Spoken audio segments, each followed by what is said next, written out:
So now let's go back to talking through a little bit more about glycolysis.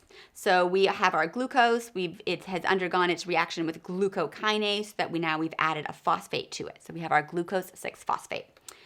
Glucose 6-phosphate is going to go through a rearrangement to become fructose 6-phosphate, and then it's going to go through a very important reaction catalyzed by this enzyme phosphofructokinase, which is going to add another phosphate to it to yield fructose 2,6-bisphosphate. Now, why is this such an important enzyme? Phosphofructokinase is a very important enzyme because it is catalyzing the reaction that commits this compound to go through the rest of glycolysis. So this is the committed step for glycolysis.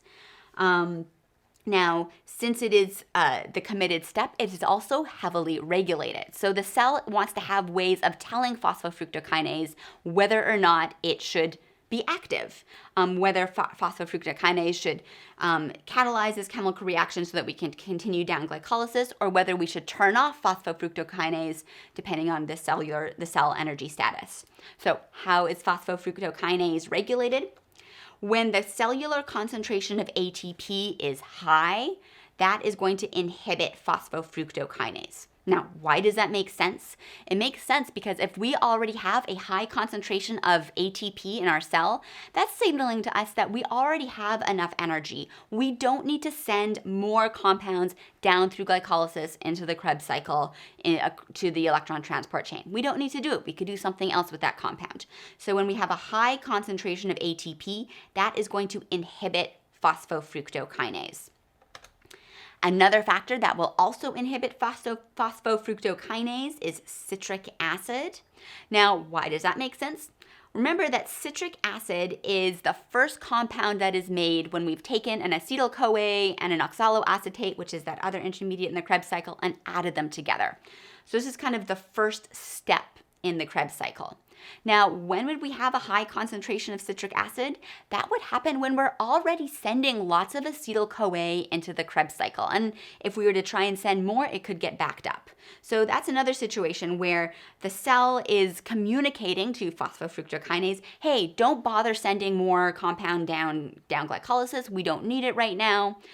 So that is why citric acid is going to inhibit phosphofructokinase. Now, something else that's just kind of a little funny aside. So frequently phosphofructokinase is going to be abbreviated as PFK. I'm from Canada, and in Quebec, Kentucky Fried Chicken, or KFC, is Poulet Frites Kentucky, or PFK. So sometimes that's the first thing I think of when I see PFK, but for us, when we see PFK, we are going to think phosphofructokinase, a heavily regulated enzyme that is part of glycolysis. Okay, so let's move on. Let's continue through glycolysis. We have now gone past the step of phosphofructokinase. So we're sitting here with our fructose 2,6-bisphosphate, fructose with 2 phosphate groups attached to it. We're going to go through some more rearrangements, and eventually it's going to get split apart into 2 3-carbon compounds. One is dihydroxyacetone phosphate. The other is glyceraldehyde 3-phosphate.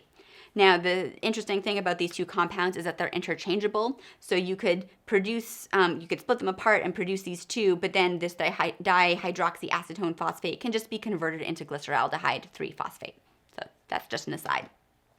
From there, this glyceraldehyde 3-phosphate is then going to reduce some more NADH. It'll produce some ATP in order to become phosphoenolpyruvate, or PEP. From there, PEP is going to be converted into pyruvate, also generating some ATP along the way. And then we're familiar with the rest of this.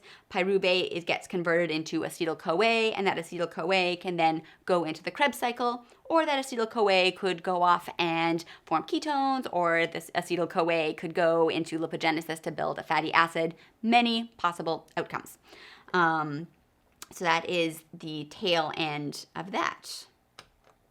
Now, and also I just wanted to remind you here that these steps, there would be 2 of these per glucose, because remember that our 6-carbon glucose got divided into these 2 3-carbon units that are interchangeable with each other. Now, the reason I wanted to go through all these steps is so that you have a good understanding of where fructose comes in, which we will talk about in a subsequent slide.